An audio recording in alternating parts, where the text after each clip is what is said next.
السلام علیکم. پچھلے درس میں ہم نے کچھ لیٹرز کو جوڑنا سیکھا تھا. اب اس درس کو یہ وہیں سے جوڑتے ہیں کہ ہم یہاں تک آئے تھے لاسٹ ٹائم کہ ہم نے ہا کی مختلف فارمز دیکھی تھی. ایک دفعہ ریوائز کر لیتے ہیں کہ میں نے آپ سے کہا تھا کہ ہا جو ہے وہ اس فارم میں بھی آتا ہے اگر خود آئے، اگر کسی لیٹر کے بعد آئے تو اس فارم میں بھی آتا ہے اور اس فارم میں بھی آتا ہے.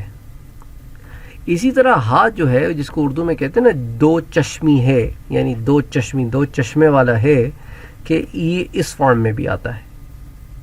اچھا، عموماً اس فارم میں ہا لکھا جاتا ہے اگر کسی لفظ کے درمیان میں آئے.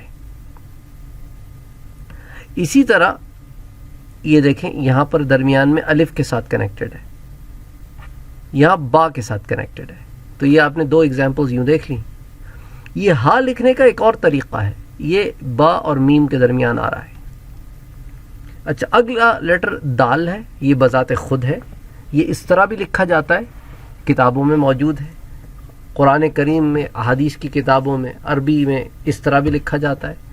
ذال بالکل دال کی طرح بذات خود بھی لکھا جاتا ہے، کیونکہ یہ دو الفاظ دو لیٹرز ایسے ہیں جو خود کسی سے جا کے نہیں ملتے، پیچھے سے آ کے کوئی لیٹر ان سے ملے تو ملے. جیسا کہ یہاں آپ دیکھ لیں جیم آ کے دال سے ملا ہے، تو دال کی فارم تھوڑی سی چینج ہو گئی ہے، نون سلانٹڈ نون جیسا ہو گیا، یہاں دال ہے.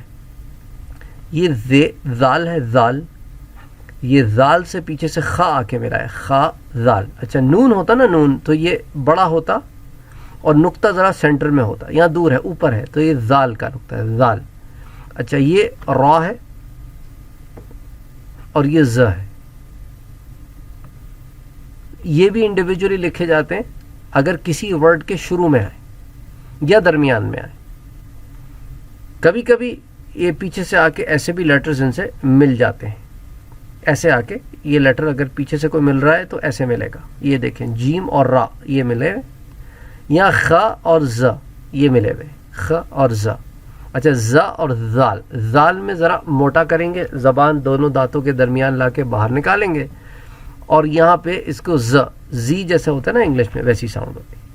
اچھا، ذرا نیچے آ جائے، ایک اور رسم الخط دیکھتے ہیں. اس طرح بھی لکھا جاتا ہے را اور زا، اس طرح بھی لکھا جاتا ہے. یہ را کی لکھائی دیکھیں یہاں، اور یہ را کی لکھائی دیکھیں، یہ دونوں طریقے سے لکھا جاتا ہے. اسی طرح زے یوں بھی لکھا جاتا ہے جیسے یہاں دیکھ رہے ہیں، اور یوں بھی یوں بھی لکھا جاتا ہے. یہ آ کے پیچھے سے را سے مل گیا. اب آگے چلتے ہیں. یہ رے سے مل گیا آ کے، یہ تے زے سے مل گیا آگے، ٹھیک ہے. اچھا، یہ ہم نے دال زال را زا ان کی فارمز دیکھ لیں. اب سین کی طرف آتے ہیں. یہ سین ہے اور اس کے ساتھ ہی شین ہے، سین شین پہلے بھی دیکھ چکے ہیں، رائٹ. اچھا، سین اگر شروع میں آئے تو درس نمبر 3 میں نے آپ کو ہر لیٹر کی فارمز بتائی تھیں. تو سین اور شین کی آپ دیکھ لیں شروع کی فارمز ہیں. اسی طرح صاد ہے، ضاد ہے، صاد ضاد، طا ظا، طا ظا، صاد ضاد. اب دیکھیں یہ جو اگلے 4 باکسز نظر آ رہے ہیں آپ کو، اس میں آپ غور کریں. یہ صاد ہے، یہ والا صاد یہ شروع میں آیا ہے. یہ طا ہے، شروع میں آیا ہے. یہ ضاد ہے، شروع میں آیا، ضالین یہ ایسے آتا، ضالین ضاد. یہ ظا ہے، ظا یہ ظالمین والا ہے، ظالمین، ظالمین نہیں بولیں گے، ظالمین موٹا کر کے، ظالمین. عین، عین، غین یہ ان کی اوریجنل فارم ہے، ٹھیک ہے. یہ حمزہ ہے، اس کی ساؤنڈ ہوتی ہے اقرا. یہ عین آ کے زے سے مل گیا ہے، زے سے، ٹھیک ہے. یہ غین آ کے رے سے مل گیا، عز عز.